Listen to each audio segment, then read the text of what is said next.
Informasi yang mengembangkan, yang pertama definisi, ciri, dan teks berita.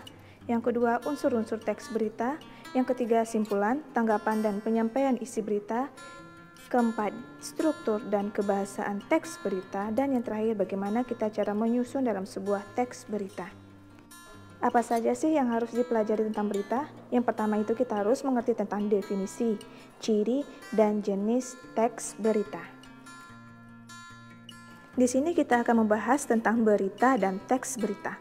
Berita adalah laporan atau informasi yang di dalamnya memuat kejadian atau peristiwa yang aktual atau informasi yang sedang terjadi dan faktual berdasarkan fakta yang sebenarnya.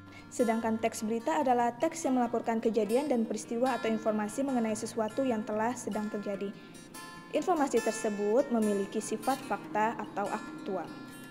Nah, ciri-ciri teks berita, yang pertama faktual, kedua aktual, ketiga unik atau menarik, empat sistematisnya lengkap, kelima seimbang, dan bahasanya harus komunikatif.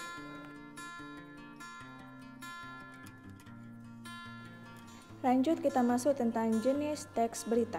Yang pertama, berita langsung atau straight news. Yang kedua, berita mendalam atau deep news. Yang ketiga, berita penyelidikan atau investigation news. Yang keempat, berita interpretasi atau interpretative news. Dan yang terakhir, berita opini, opinion news.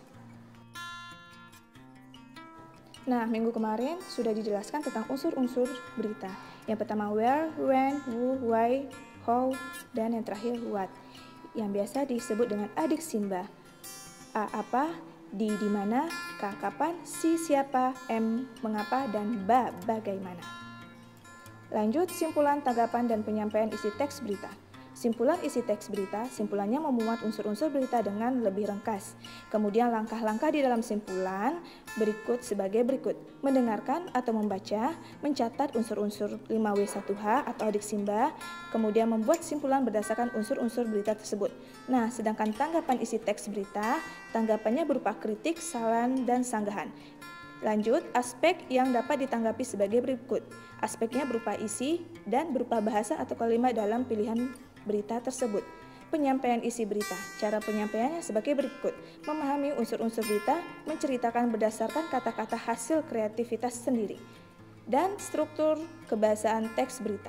Struktur kebahasaan teks berita itu yang dikenal sebagai piramida terbalik. Nah, yang paling bawah ialah ekor berita.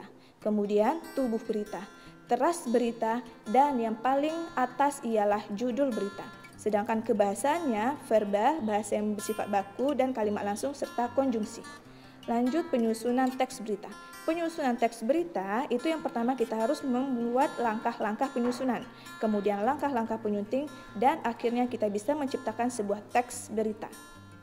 Langkah penyusunan teks berita, memilih peristiwa atau kejadian terbaru, mengumpulkan informasi yang mendukung, menyusun berita, menentukan judul di dalam sebuah berita. Penyuntingan teks berita, yang pertama berita harus secara fakta, kemudian berita harus dilengkapi dengan 5W1H, struktur penyusunan berita harus bagian penting, dan menggunakan kebahasaan berita secara yang benar.